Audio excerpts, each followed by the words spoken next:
Hi, my name is Victoria Kielland, and I'm a Norwegian writer. And my book, My Men, is coming out in July 2023.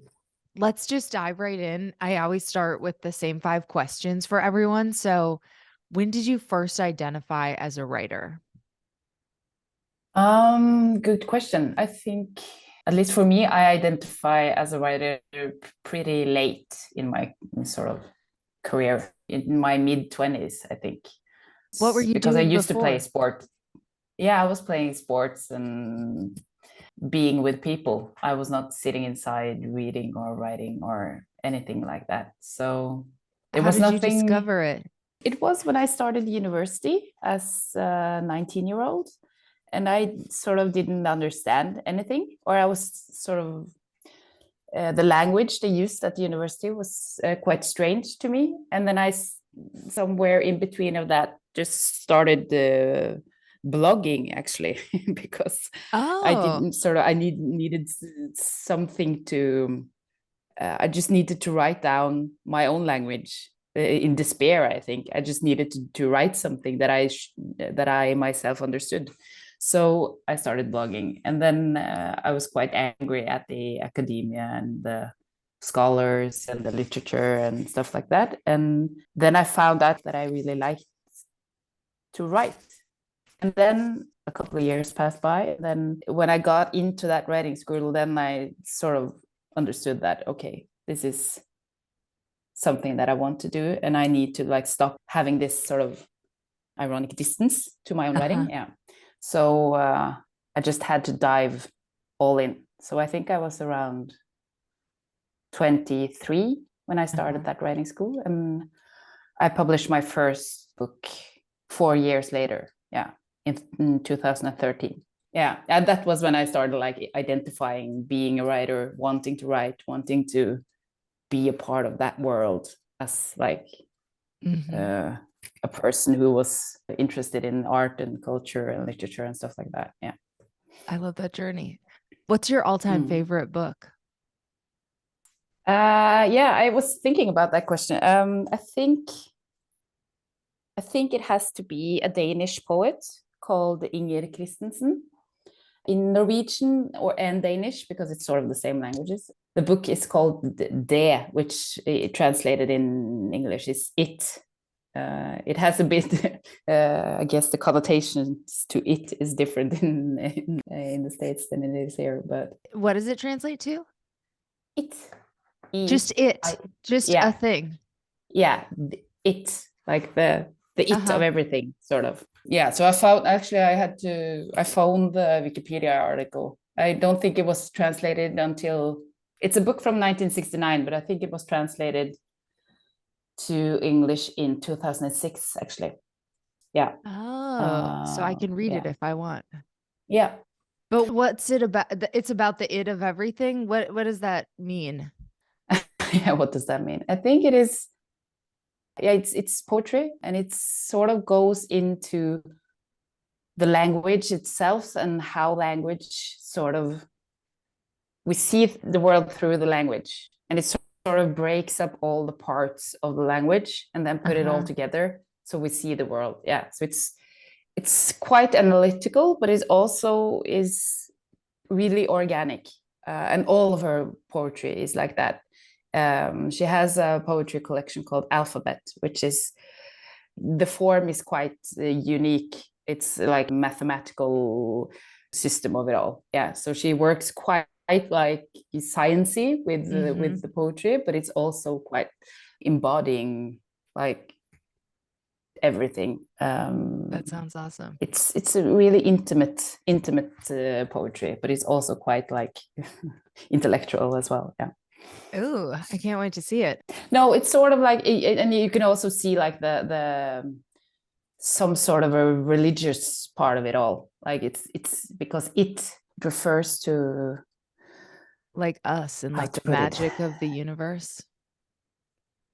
Yeah, yeah, all of the cells and all of the atoms and all of everything. So yeah, yeah, Cool. yeah, yeah. What's your dream writing routine? I think my dream writing routine is that I would be able to be inspired every day of the week, which I am not. But that would be the dream, to actually just wake up in the morning and have like the tools and the language and the inspiration and just get up and just write. That would be the dream routine. And it could be anywhere, but the dream is that it would be like, you're feeling it.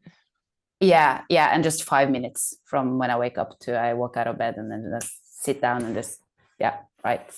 And the whole rest of the day it feels like you've written, which is a really good feeling. Yeah, it is. And that would be like, and then it could be anywhere, but of course probably a library, and then with music and stuff like that. But when you are inspired, for me at least, I could write anywhere at any time, on my phone, on my computer, by hand.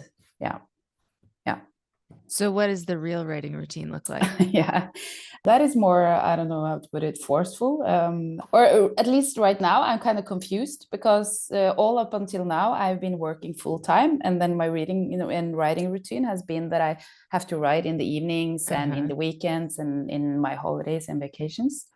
But now I got this 3-year scholarship from the Norwegian Cultural Department, sort of. Amazing. Yeah, but now I have all this time. So before, when I didn't have time, I sort of have to grab it when I had it, and then it was so necessary for me. But now I have all this time, and I published a book in 2021, which has been traveling all over the world. So I'm sort of like trying to wake up from that dream that has everything that has happened with that book. So I'm kind of waking up in the morning, and I'm like, I don't know what to do. The inspiration is for a new book is not in me at the moment. So I have to force myself. So my routine now is that I wake up, drink my coffee, try to go outside, try to find the library, and just give myself an hour to surf around the internet, and then just sit in front of the white paper and just try. Yeah. Oof. Sometimes it's like that. What's one piece of writing that makes you jealous you didn't write it?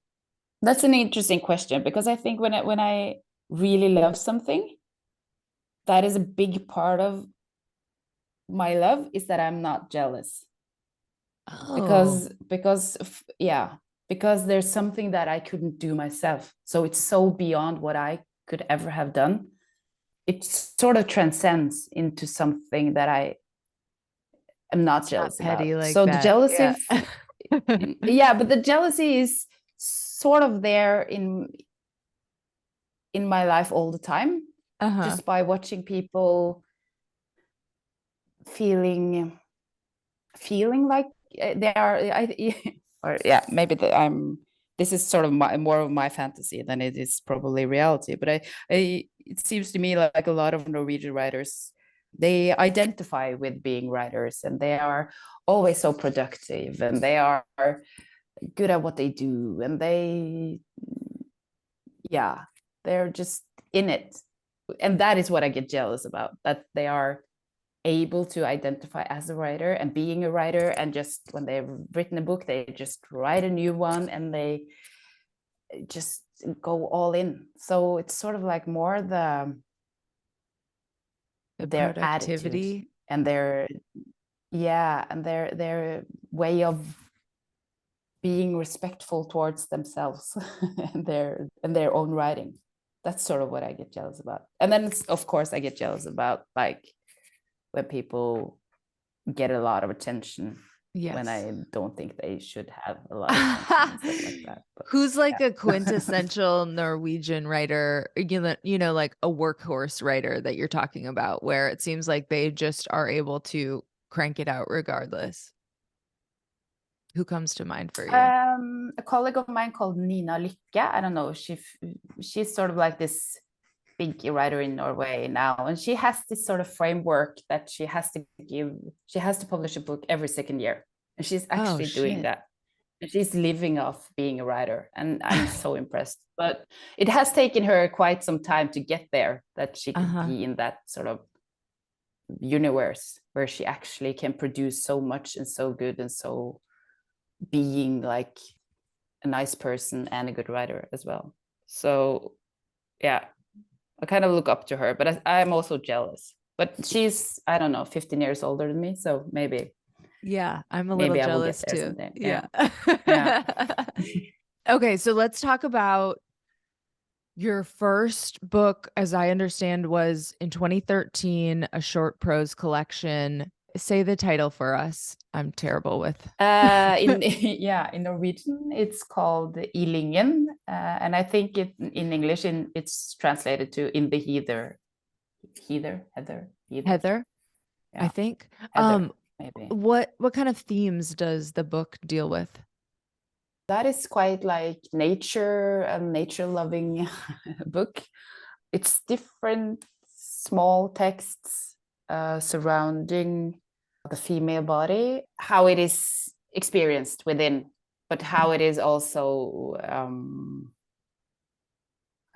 described in a really like distant and cold way. So it's sort of a narrator who is also inside and outside at the same time, but is also sort of traveling between really super zooming up close descriptions and then zooming all the way out.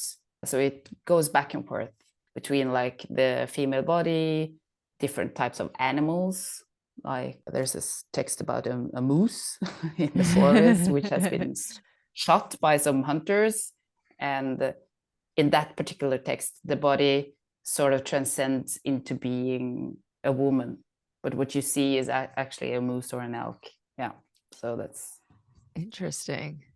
yeah. So what was your writing process with that? Did you start that when you were at the writing school? Yeah, I've started my sort of own micro publishing fanzine publishing house, but it's not a publishing house because it's only me and my friend. But we started writing together, publishing these small texts, and we wrote the text together. We sent the Word document back and forth, and it was not allowed to track changes. And then we just wrote, we could edit as we wanted, and then we sent it back, and then that was sort of the process. So we did cool. this with like 9 different publications, I think, this method. And then after some time, a publishing house contacted both of us and wanted to see if we wanted to publish all the text in like an edited version at the publishing house. But we didn't want to do that because this was sort of like this underground do-it-yourself project. So we said no. But then they asked us, okay, but do you want to like publish your first book here? Just send us some other texts so we will publish it. So that was my way in. So I didn't send it away from me to a publishing house. They came to us, me and my friend. Yeah. Were you already working on this at the time? No. So that was sort of a different and strange and difficult process because I actually didn't have like a manuscript that I would want to send in. So this took a couple of years, I think. And then it was back and forth, and I was trying to write something new. And then in the end, it just ended up me delivering a lot of the text from the fanzines to my editor. Then it sort of clicked more and then we edited it together, and then I wrote something new, and then finally it was like a book, and then it came out in 2013. Yeah. And then explain your journey to your second book. Your first novel was in 2016. How do you say that title? In Norwegian you say Damir, but in English I think Marsh Pond. Marsh Pond, it would be the translation. Yeah. What's the premise of this one? The process with the first book was so sort of tight. I don't know if that it was really like edited really tight. So it's a lot of short sentences, and just like the narrator point of view was like really like cold, and everything was stripped down. So I had this urge in me to just let that go and just like be this, write something which just really was just like a flow of words. So yeah, I wanted to write something else. That was sort of sort of the feeling I was left with. I don't know how I came up with the idea, but I at some point I was starting to think about memories and how we recollect things and how we sort of adjust the truth or our own story when we become older or when we remember back, to just so that our lives should be so that we don't logical have and dissonance. Yeah. yeah. And I was thinking a lot about my hometown, and I have a difficult relationship with my hometown, which is like a small city close to the Swedish border. And I was sort of recollecting that all of my memories from my old hometown was negative. Every time I was remembering something, it was like people dying, there was suicide, there were murder cases, that wasn't resolved, there were just like sad stuff, sad dark stuff. And then I started like writing these memories down, and then that sort of over a long time just made like this clear line of how I experienced this city. And then I was interested in why are these things happening in my hometown? What is the reason behind it? And then I just sort of gradually was writing this book, which is about like two young girls growing up in the city.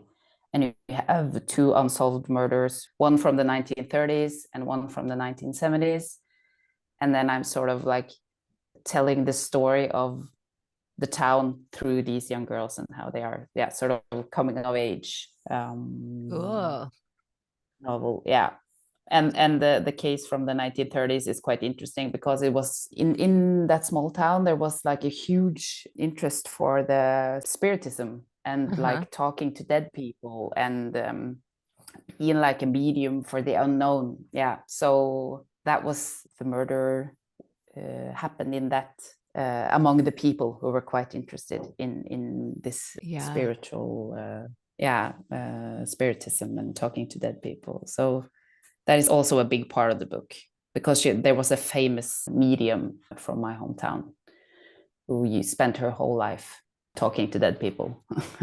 And she was accused of murdering her father. So I totally see how your trajectory, how that led to the next book. But so I'm curious, on the second book, your first novel, once you cracked the story, what was your writing process for that? Like, was it easy to keep your butt in the chair and like, that you have a system? Yeah, that was a really good experience. That was sort of like me sort of identifying as a writer and feeling as a writer and feeling that this is something explosive about this material and I am a genius. So that was just me waking up, writing. I was writing on my phone, I was writing on small notes, I was writing in books I was reading on the back. Everywhere I could, if I had some thoughts or some inspiration, I was just writing everywhere and anywhere on what I had available at that time. So that book was just like written in one session, sort of like all the way through like a wind. Nice. And then it took I think at least 2 years of editing it, because it was so, since I was wanting to like change the form that I have used for the first book. So this was a lot more words and a lot more stories and a lot like sort of a more wilder universe, and a voice who just wouldn't stop talking. And that's the type of editing when you have a voice who wants to just like name everything in the world, then you have to like edit it quite tight so it makes sense in its own chaos. So that took maybe 2 or 3 years just editing it.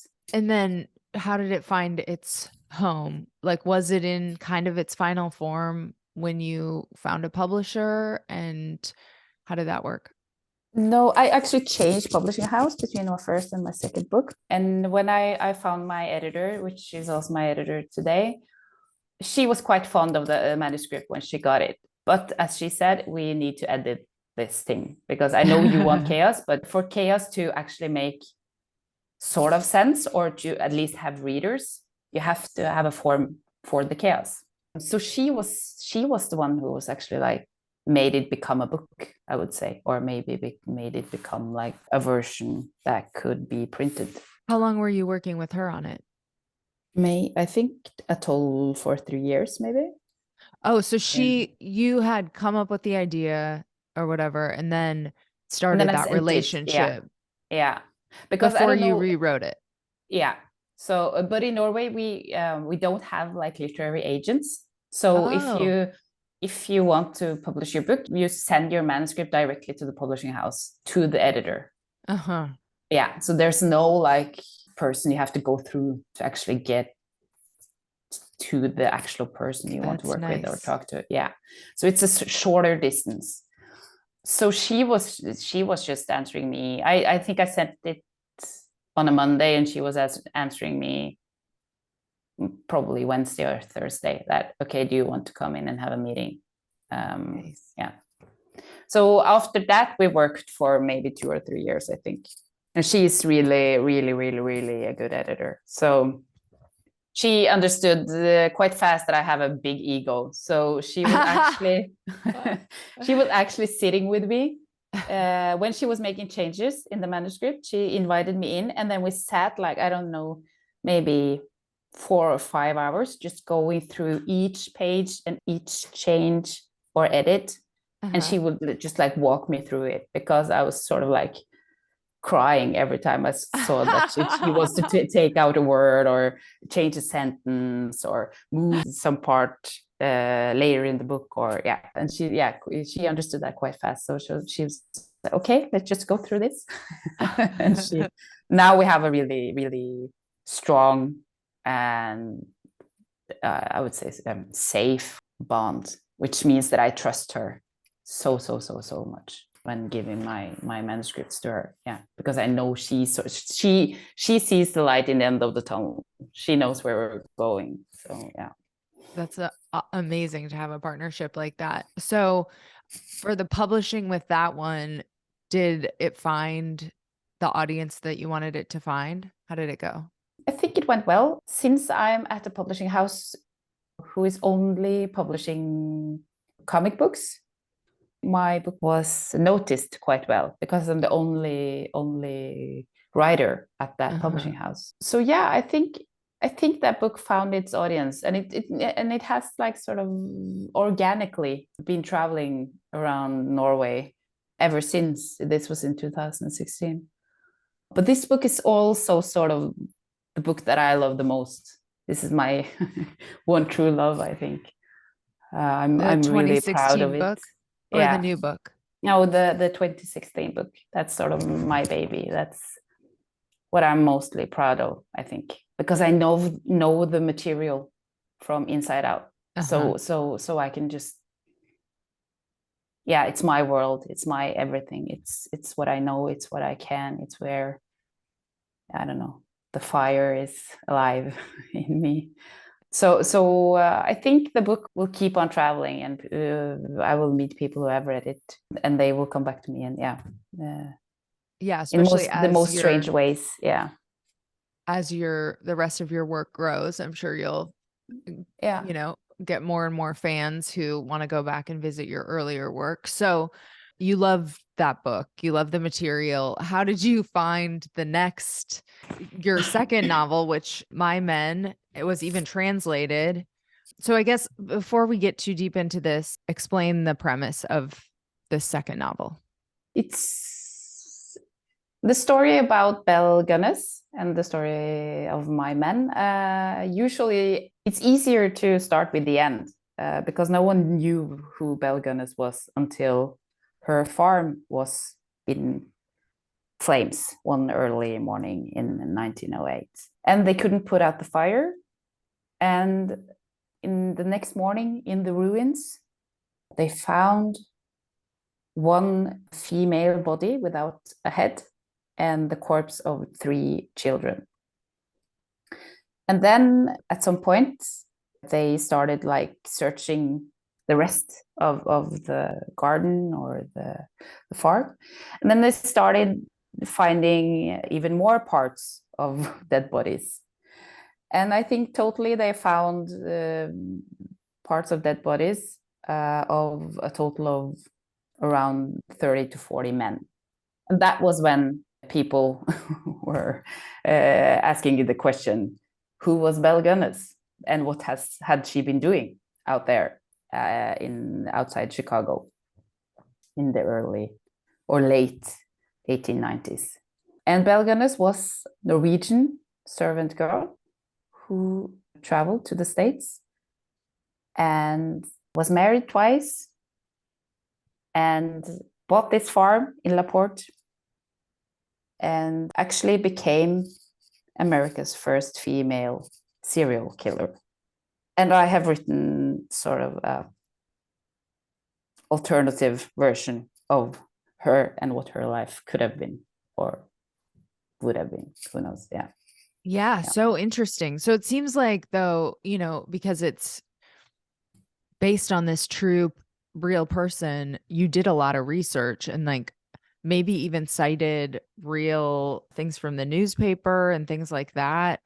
Tell us about that process. So it's been quite a lot of work with the research, because when you write about someone who's actually lived, you have to do the research. But because what is the point otherwise? If you're going to use a real person, you have to be correct. You have to do the job right. So that took a lot of time. There are not a lot of sources from her life. You have, as you say, the newspapers, but from her life in Norway, she was extremely poor. She came from a really poor family. So there are not a lot of sources, at least here in Norway. But there are a bit more in the States. But I have used a lot of time is like mapping the different like rumors and the different sort of talk of the town, and used those rumors or those stories that present themselves more than once. So yeah, I don't want to spoil the book, but there are a lot of rumors going on about her life in Norway. But I've used the rumors that I like see pops up more than once. Then I've used the letters she wrote with Norwegian guys in the States, because that they are located and you can actually read them, and they have been published in the book. And so the quotes which is used in the book from the letters is actually real quotes. Oh, really? And did you keep the newspaper stuff the same too, or did you edit? No, so the newspaper stuff, there was a lot of things written about this case in a Norwegian paper called Scandinavia, sort of, which is digitalized and searchable in the National Library here in Norway. So I've used the papers at that time, like in the early 1900s, to actually cross-check that I have the dates right, that I have the names, that I have all the facts, because this was a case that was written a lot about in the Norwegian papers. It was, of course, a tabloid take to this to this case. So there is a lot of sources in the papers from day to day, actually. So you can follow the digging at her farm, and what they found, like day by day, they find more, So I have used that as well. But this novel is not a true crime. So I use the facts to present the story, but the way of writing and the form or the stylistics of the book itself is me just making things up. Because this is sort of like an impossible project. I can't know what she was thinking or wanting or searching for. How did you learn about Belle, and were you already familiar with the story? What gave you the idea to write it like this? For me, it was when I heard of her the first time. I was really surprised that I hadn't heard of her before. And I think that's sort of either you heard of her or you have not heard of her. That's a distinction here in Norway as well. And I think the book is somewhat different if you have heard of her than if you have not heard of her, because you get like the sort of the double shock if you have not heard of her before. And there has been made like a lot of different sort of more slapstick genres or different artworks about her, like musicals and different shows and album records and stuff like that, but not any serious literary fiction. So that was my first idea. So, why haven't anyone written anything about this woman before? This is strange. This is perfect for a novel. Then the next question was how to do it without being speculative or without just doing it for the fun of it, sort of. So I think it went like 5 years past. I used 5 years to actually find a style and the rhythm in the language which made me tell her story.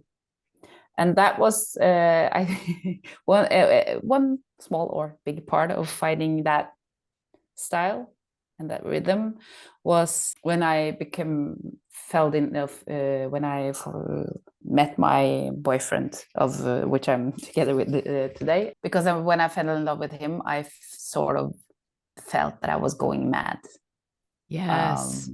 Or the power of the emotions I was feeling. It was the best feelings in the world, but it was also like this. You're like, I could do some crazy violent shit right now. Yeah. It was sort of like this when you are at a football match and the opposite teams wins or any of the team is winning, you kind of like get this energy that you love that your team has won, but you also want to destroy something. And that sort of energy and that sort of rhythm made me like connect to what maybe could have been something in her mind or her psyche or some sort of logic that made her a human being with all her emotions and all her feelings and all her everything. But it also made her able to kill again and again and again and again and again and again. Yeah. So that was sort of my I love that way into it. Yeah. So, okay, it took you basically 5 years and you had the same editor. So you didn't have to, you knew that it was going to have a home at the end. Yeah, sort of. But I still had to like send it to her and say, okay, what do you think about this? Is this something you want to publish? And then she was like, yes, but you have to work a bit more on this and we have to edit it. And then it was the same round again. Then I went back to my computer and wrote even more. And then we were maybe 2 years editing again, just back and forth, making it tight. And then, so it's been translated. I mean, that's obviously, I don't know Norwegian, so it's been translated, but you speak English. So I'm very curious about was that weird for you to give up that control to someone else? And did you get a say in who was going to do the translation? How does that work? Yeah, to answer your first question, yeah, it's really strange and really a weird experience. Everything that has happened in the last 2 years is really strange. Because now it's been like it's going to be translated into 14 different languages. So for me, who's been just writing for the same 100 people, this is like quite steep hill of. So what inspired? Like, did it have it when it was published in Norway? Was it like insanely popular? How did people find it and discover it for these translations? I think I had like a really good like post-COVID like wind Uh-huh. with me. So when the book was published, it was no other books were coming out, sort of. And my book came out in June. So the different newspapers and magazines, like, they didn't have anything to write about, so they picked up my book quite fast, and then it came a lot of reviews, and that has sort of been like the main, like, how do you say it, the muscles that could make this book travel. Yeah. And then I got an agent because my publishing house is so small, so I was contacted by an independent agent, a literary agent, and she was the one who was sort of like, okay, this book will travel, this is a good book, we need to get it out in the world. So is the one who has done the job. And as for the translation into English, we first did a sample, a translation sample from one translator, and that didn't work because there was some of the sort of, I don't know, the rhythm or the poetry or the the tactility in the language didn't sit at the sample. So we changed the translator, and then we got Damien Searles, who has translated it into English now, and he sort of took the rhythm right away. And he has been translating a Norwegian poet called Jon Fosse. So he has the rhythm of poetry within him. So I think that's a quite big deal for all my books, actually. You need to sort of think as a poet, not as a novelist, sort of. You need to have the metaphors and the rhythm and I sort of, for me as myself, I connect more to the poetry, the world of poetry, than I do to normal prose, sort of. I think it's more interesting to be in the world. I can definitely see that in the book. So, and I was curious because I imagine it would be incredibly hard to let someone else take over the driving your baby, basically. Would you, because you don't know 14 languages, no.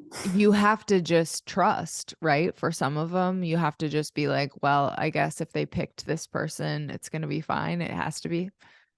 Yeah, it's a game of trust, and it's hard for me. I can read the Danish and the Swedish, so that has been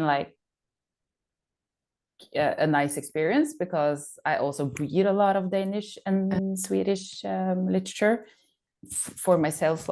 For me, private, I have this sort of fetishizing relationship towards Sweden. So I've been working quite close with the translator in Swedish. But yeah, it's really hard. It's hard, and I was in Paris and in Brussels last month with the book, and yeah, it is quite hard not getting if the people or the translator actually has made it, or being as precise as I want to, or being because I've understood that when I was working with the translators, that my language in the book is it's more of a spoken word than a written word, and it's more of how you would talk Norwegian rather than write Norwegian. Some places it's probably more dialectical, and I don't know how the translator can try to get that into another language with the connotations, and actually I don't know how. Yeah, it's magic to me that they can do it. Yeah.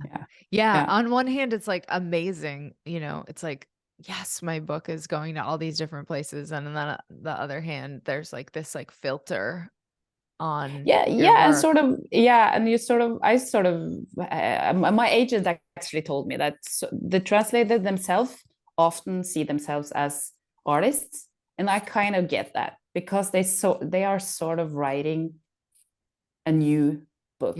They are making a new artwork. They have to take some decisions which will make this another book. They are artists in some way, and I have to trust that. Yeah, totally. So what is next? You're you're sitting here waiting for inspiration. Do you have Do you have an idea, or are you still looking for the kernel? No, I have an idea, but I think, and I have like applied for this scholarship, and it Uh-huh. was with a certain project, but I'm not sure that that project is the next book. I'm not sure that I'm able to write that story at this time. So maybe there's coming a book in between, Mm-hmm. which is going to be about something else. And I have started something, like I have 10 pages. I'm proud of that. And that is a material I don't know where it's going. So Uh-huh. that's sort of kind of liberating, Uh-huh. because it just came. I was reading Anne Carson biography of Red, and then it's just like something just came out, and that's, yeah. So I'm trying to hook onto that feeling in those 10 pages and just like try to be free. Yeah. So Yeah. we'll see. Well, I wish you lots of productivity over your 3 years. That's Yeah. amazing. I totally understand. I quit my job. I was working like all the time making podcasts for people. And then I had to just be like, I'm never going to do the things that I want to do if I keep making things for other people. So, but then you do have to find your footing again and like be like, oh, what do I do with all this time, this glorious Yeah. time? What do you have any bucket list writing goals? I think it is to be able to have writing for workshops for actually for a female inmates. That is sort of a bucket list writing goal for me. Yeah. Cool. Yeah. And to be able to keep writing for a long time, to be able to actually do it for a long time. So yeah, writing and being able to not teach other people to write, but to talk about writing with other unpublished authors, maybe. Yeah, There's not students, like a reading. female I love inmates. that. Yeah. Those goals are so pure. There's no like reading Yeah. series you have to be part of, or like, I want to be No, translated. no, because No. I guess that would make me disappointed. I have to be Uh-huh. realistic in this life as a writer. I think it Yes. has to be like solid and concrete and doable. Yeah. What's one piece of writing advice you wish you could give your former self? That it will become a book. You just have to relax. It will be published. You don't know when and you don't know where, but it will be published.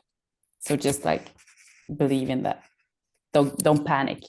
Yeah, don't panic. Probably. What's Yeah. one tip for writers trying to get a book published? Write what you can write. So sort of write your whole book. If you know what's going to be on the pages, just write it down and then send it. Don't send it before you're done. Mm-hmm. Yeah. Yeah. The temptation is very real. Yeah. Um, your all-time favorite piece of your own writing, is that your first novel? Yeah. My first novel. And I'm also quite proud of the different small booklets or that we printed ourselves. I Yeah. think that was sort of like do it yourself, so ideal, so like empowering, being our own editors, just presenting into the world, and the world was loving it. So that, yeah, I'm also quite proud of that. Yeah. And then how can listeners connect with you online? Are you on social media, or are you a sane, good person?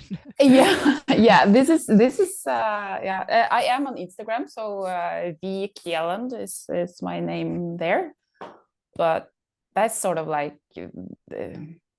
sometimes the root of all evil is social Yes. media. So I'm trying not to be there and compare myself to all of the other people out there. Yeah. But yeah, I'm on Facebook and I'm on Instagram, and that's the only places I think I will be. I've tried to delete Instagram a lot of times, but people can reach out there if they want to. Yeah. Well, thank you so much. This has been great. Yeah, thank you.